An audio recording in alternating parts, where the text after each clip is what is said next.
So after this day of practice, cultivating awareness, I want to simply talk about mindfulness.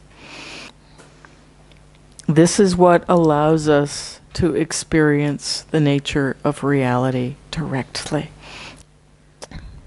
Bhikkhu Bodhi says this: the ultimate truth, the Dhamma, is not something mysterious and remote, but it's the truth of our own experience. And it can be reached only by understanding our experience, by penetrating it right through to its foundations. It can be reached only by understanding our experience, by penetrating it right through to its foundations. This truth, in order to become liberating truth, has to be known directly. This is not so easy, is it? I'm sure by now, after a day of practice, you have begun to touch the challenge of this. Mahasi Sayadaw is very clear about this challenge. He says the first two noble truths, so in other words, the noble truth of suffering and the noble truth of how we create suffering by clinging, are quite obvious because they're always present. They're not profound or obscure, but it's extremely difficult to understand them. And the Samyutta Nikaya commentary remarks that the first and second noble truths are profound simply because they are difficult to deeply understand. So to penetrate the truth, to see in our own experience the way things really are, takes an appropriate tool. Which brings us to sati, mindfulness, which is that appropriate tool. This is what brings that field of experience into focus and makes it accessible to insight. You just break the sentence. Sure. It's what brings the field of experience into focus. È ciò che and makes it accessible to insight.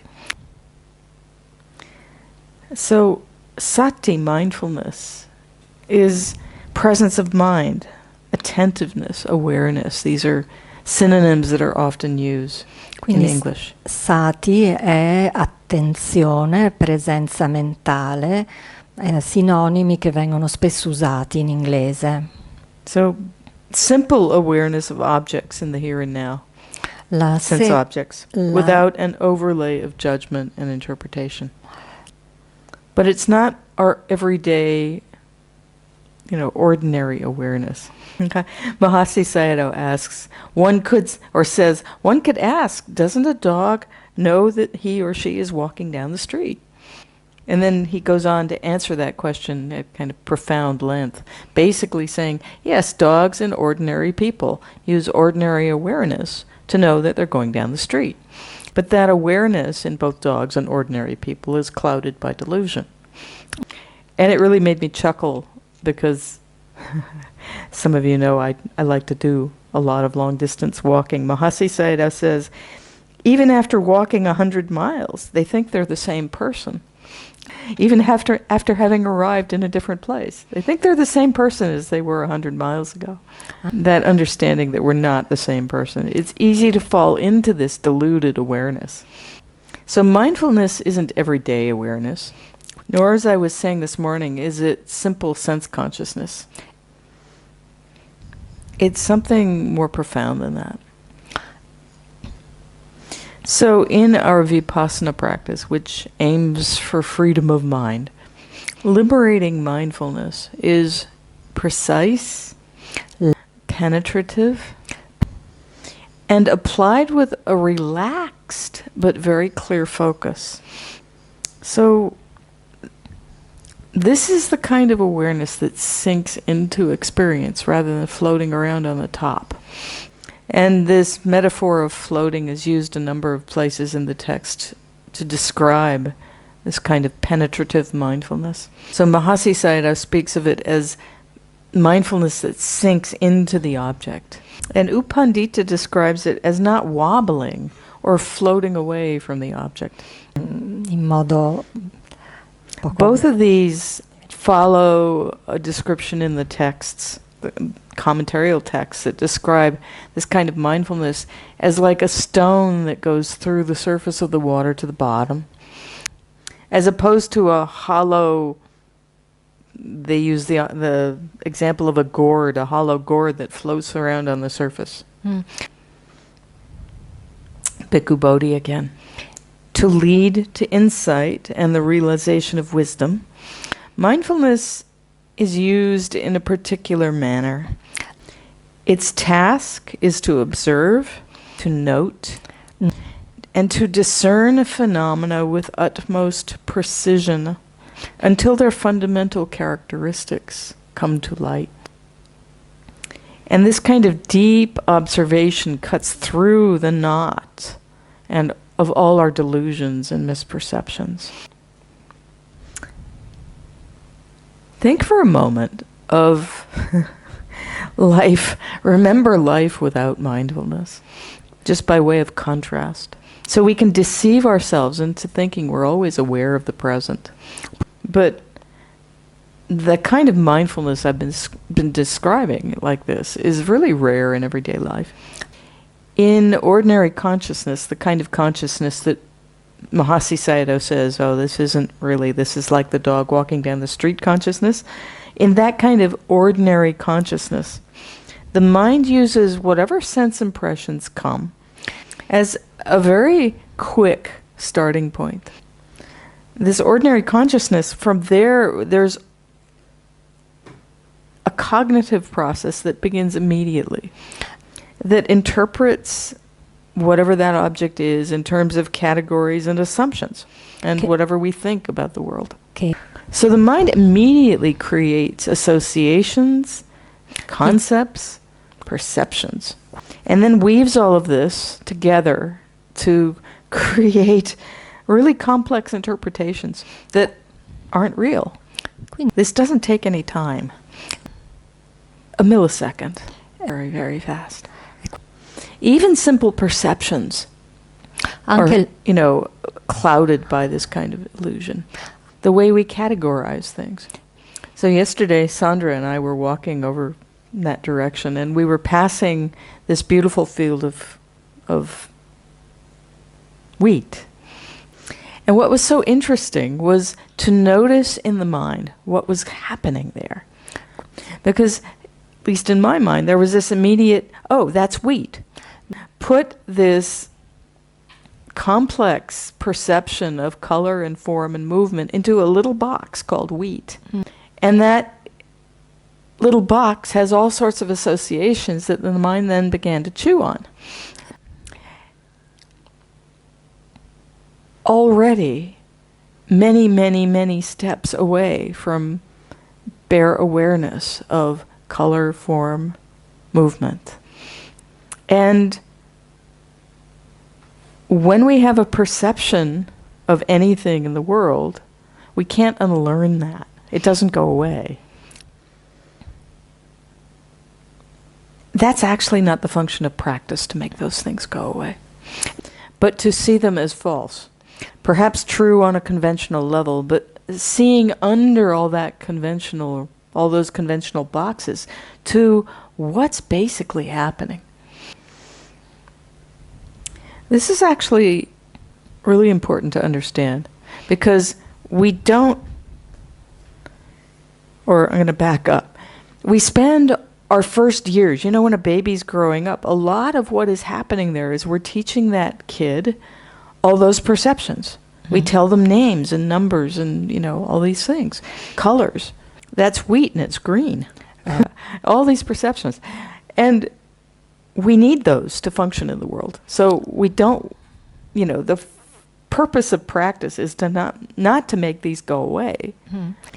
What the function of practice is to pierce through this, to understand more deeply, and then to be able to navigate in the world knowing, this isn't worth clinging to because it's empty of that. And a lot of what happens in the practice is that we see these distortions very, very clearly, which is only good news. Because when we see them, they can't drive the train. And it goes much more deeply than just wheat and color. I, me, mine. Io. Those kinds of perceptions that are the core of what the practice pierces through. All the layers of mental proliferation and distortion that color our everyday, ordinary view. And the task and the purpose of right mindfulness as a path factor is to pierce through this, very simply. To see through these erroneous ideas, these perceptions, is the work of wisdom, Panya in Pali. But for wisdom to work effectively, it needs access to the objects that we work with. It needs direct access to sense objects. Of course, that's what mindfulness does. So, as most of you probably know, the field of mindfulness is fourfold. So, what's normally called the four foundations of mindfulness. I'm not going to go into this at all deeply, but just to know, it's mindfulness of body, Kayanupassana. Mindfulness of feeling tone, Vedanupassana. Mindfulness of mind, Chittanupassana. And mindfulness of dhammas, of mind objects, Dhammanupassana. All you need to know is that mindfulness works with any object of the five physical senses and any object of the mind as well as the mind itself. Mindfulness works with any of the five physical senses. Did you say works? Mindfulness, the field of mindfulness includes any of the five physical senses and the mind and mind objects. I'm not completely here. The paradox is we have to work with all four of these. But it's in the clear seeing of any one that brings insight. And because different teachers teach what they have directly experienced, different practice lineages emphasize different foundations of mindfulness. So all of them are useful. So what mindfulness offers us is a clear vision of reality. So when we have this clear, focused awareness of body and mind, what we originally perceive as a solid sensation begins to unpack itself. So that solid pain in my knee that, with ordinary awareness feels like a solid thing, begins to reveal itself as something quite different. When we turn this kind of mindfulness to something like that, it begins to move and change and become like little particles of experience, that, like Christmas lights twinkling, or just the perception of our solid body. I find this quite entertaining in the practice. And I label it, my label for this is, when I'm noting it, is like, body morphing. Body morphing, it's moving and change. Our perception of where different parts of the body are can change, and the size of them can change. So suddenly the hands can feel as big as the room. Or it feels like they're moving and they're, meeting in the back. We see how we had this perception of the hands being in a certain place, but the perception changes. And being mindful of that other perception is really interesting because we know it's not true, and yet it feels so real. And not only do we see how unreal and incorrect, how deluded perception can be, but what's more interesting is when deluded perceptions break up and we see, that's what's really there. Split the sentence. So what's more interesting than seeing how deluded perception can be is when we see through deluded perception and we see really clearly, that's what's really happening. Sayadaw U Pandita's favorite metaphor for this is a line of ants. And this works in Burma, probably not so much here, but in Burma, sometimes you see off in the distance along the concrete road, you see this black line. And it looks like a wire or something going across the road. Yeah. But when you get a little closer, you see, oh, wait a minute, it's moving.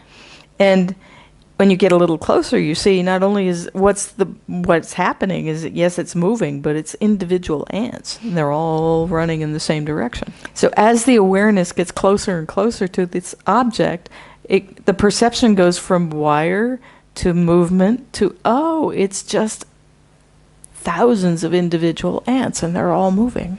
Sorry. Yeah. No.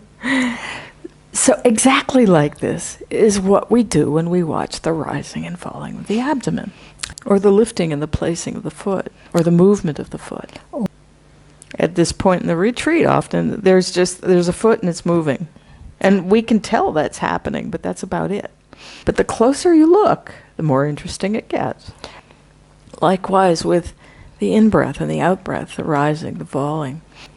If we look at either of these objects with that ordinary perception, it's the most boring thing imaginable. Boredom in this practice is just an indication that there's not enough mindfulness.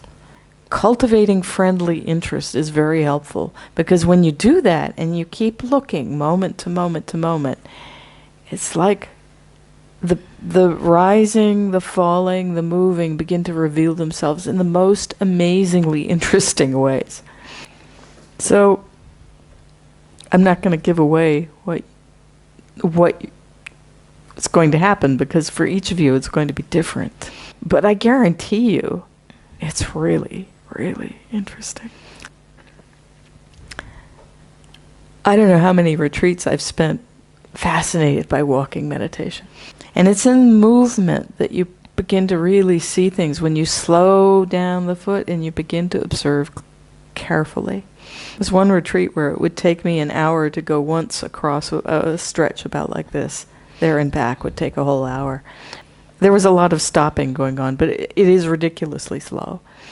And every step I'm like, whoa, that's amazing. And how you get from boredom to that is just patience. Because believe me, I've been really bored too. And if truth be told, I've been more often bored than just really into it. This is where patience and metta are so important. The deluded mind that doesn't really see clearly is bored. And a few other things besides, probably. Irritated, frustrated, disappointed, all the things that can happen. It can help to pause in the middle of all that, to just reflect that the development of mindfulness doesn't happen in an hour or a couple of sittings. It takes time. And to have compassion for this bored person, sitting and walking and sitting and walking. One thing to be very careful to notice, if any of these mind states are arising for you, is fighting experience. And this can be especially true if you know better, quote unquote. If you've seen impermanence in a past retreat and are reaching for that, or you've seen through to the nature of reality before and you want to get back to that place in the shortest possible time. And it can set up this war between where we want to be and what is actually happening. That's why patience is so important, and kindness. It is as it is. That's just the way it is. And fighting reality only makes it worse. It's just the nature of the way things work. Deepening doesn't happen by force or argument. Do keep observing. Do keep directing the mind towards objects. Do slow down. But relax into this rather than, as I said this already today, jamming yourself into a box. Sayadaw U Vivekananda often says to observe objects with a calm, detached, yet alert state of mind. And yet alert state of mind. So excessive pressure on yourself, exerting control, and making too much effort don't work. They just don't work. And yet we have to keep going. We have to keep gently bringing the mind back. The most important aspect of effort in this practice is to maintain continuity. A continuity of some kind of awareness, whatever it looks like.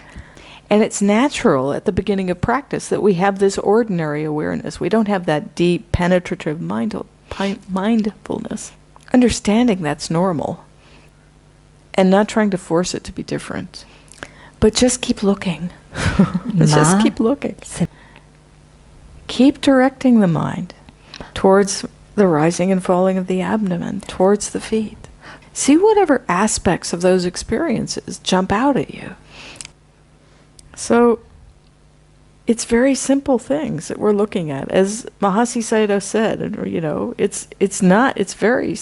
it's not mystical and magical, it's very ordinary. Basic characteristics of phenomena. Hardness, softness, warmth, coolness, lightness, heaviness, movement, vibration, tension, pressure. Any simple experience. And then, here's the secret. What happens to that when you pay attention to it? So keep watching.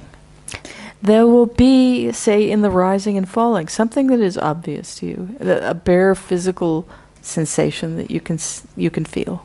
Perhaps at first it's just movement in general. And maybe in the mind there's this image of something moving in and out. Okay, so that's good enough. That's what you observe. Apply that friendly metta interest, though, to this. It's like, well, this is keeping me alive. What's actually happening here? What are the details? So say there's one thing that you see really clearly. What happens right after that? And then you may see a second thing. Maybe you just perceive this general movement, and then you can observe, oh, there's a little tightness there. And then it changes to movement. And then it changes, then you see, oh, and then there's a moment of lightness. And then there's a moment of pressure. You begin to see the nature of this object begins to reveal itself. It's like it starts small and it gets bigger and bigger and bigger and more detailed. When I say it, what I mean is the part that you can be aware of can start very small, and then gradually you see the beginning, the middle, the end. And you see, oh, well, the beginning is like what happens right before that, and you begin to look what happens right after that. And then the whole of the rising and falling becomes very, very clear. It's like this childlike interest in something fascinating. Have you ever seen a little group of kids around something that they're really fascinated by? They're just, wow, look at that. It might be, I don't know, anything. This is that same quality of awareness. It's like, wow, look at that. That's so fascinating. And so the rising and falling can go from boring in a moment. And sometimes it takes a while, but suddenly it's like, whoa, this is really interesting. And it can be quite amazing when we begin to see under the layers of perception. And we see those layers for what they are. And when there is this friendly interest, what also begins to arise together with it, because of the way we're paying attention, is a momentary kind of concentration. So it begins to feel, at first it feels like we're looking down on it from far away, but then the mind, it almost feels like it goes down to the rising and falling, and there's just this object arising, and it's known very, very clearly, right here. So of course the whole point is to see things as they really are, that meaning of Vipassana. Paying attention in order to understand all these objects of mind and body. We're not practicing in order to have some particular experience. So please don't take my descriptions of what it can be like to watch the breath. Don't go looking for that yourself. you'll see through to the nature of reality in your own way. So just keep looking. Again, the energy we use is so important. So I want to close with this because Uttejaniya has just a wonderful illustration of this. Put your hands together.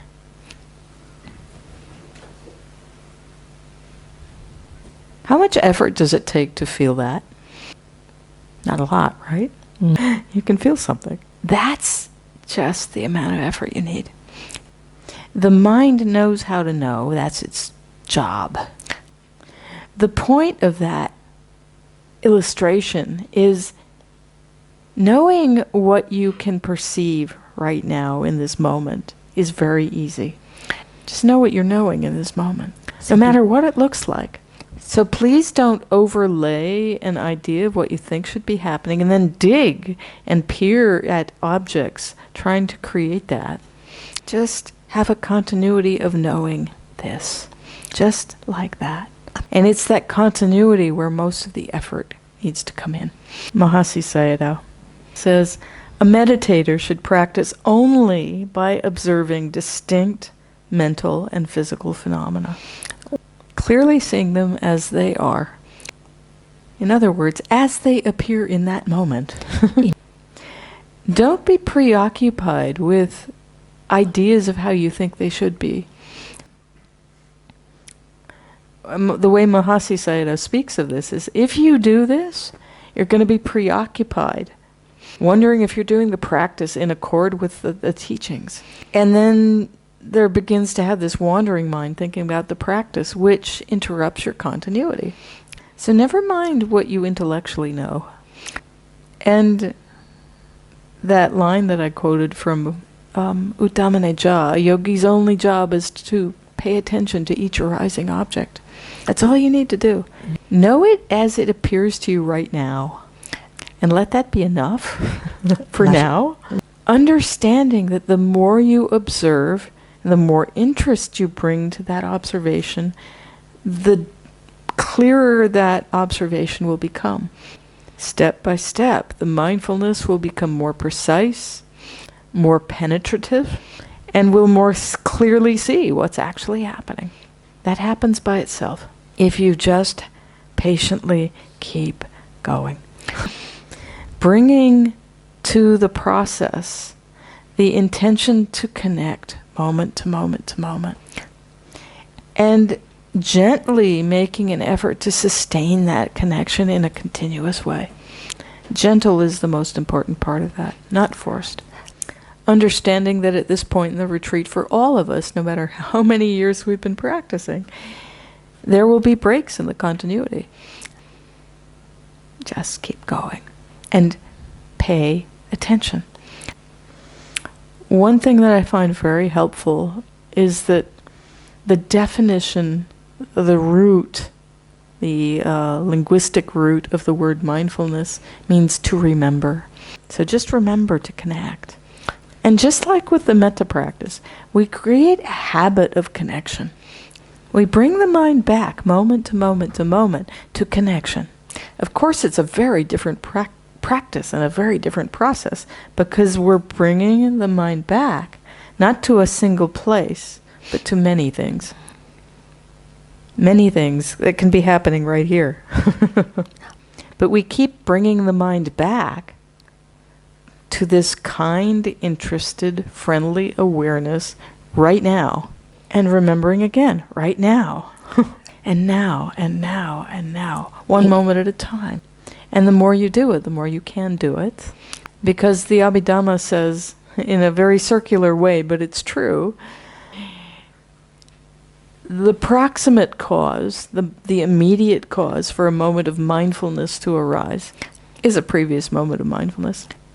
And we can all have these experiences of the mind is wandering all over the place, and then all of a sudden, boom, it's like, oh, I just, rising, falling, we're back. And how did that happen? It's magic. It just happens by itself. We don't do that. Well, that happened because there was a previous moment of mindfulness sometime before. So, more you can do it, the more you can do it.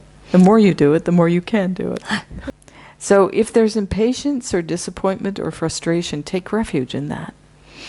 And don't give the frustration or the impatience too much room to play. Please don't feed them. And what that takes is just this kind, it's like, oh, thank you for sharing, and coming back. Be vigilant with thoughts, remembering we can be mindful of mental phenomena as well as physical ones. So pay attention to, oh, what? Oh yeah, there's that thought of doubt. And then just note thinking. Don't waste any time trying to figure out exactly what kind of thinking it is. Just note thinking. Really observe it as a process. And that can be interesting too. So, also be mindful of whatever is under all that thinking. So there may be a lot of emotional content. Just feel it in the same way as you feel the rising and falling. At this point in the practice, we stay a little closer to the rising and falling of the abdomen. But please do observe these phenomena and acknowledge them. And when things are difficult, really bring in the metta attitude and bring it in with the mindfulness so that there is this soft, gentle mindfulness that just acknowledges that, knows it as whatever it is. Oh, disappointment feels like this. Oh, frustration feels like this. Oh, unbelievable restlessness feels like this. As I said, not fighting with reality, but just acknowledging it. And for the moment, coming back to the rising and falling of the abdomen as your primary object. Gently, gently, gently. So, it's the beginning of mindfulness. There's a lot could be said and will be said, but I'll leave it at this.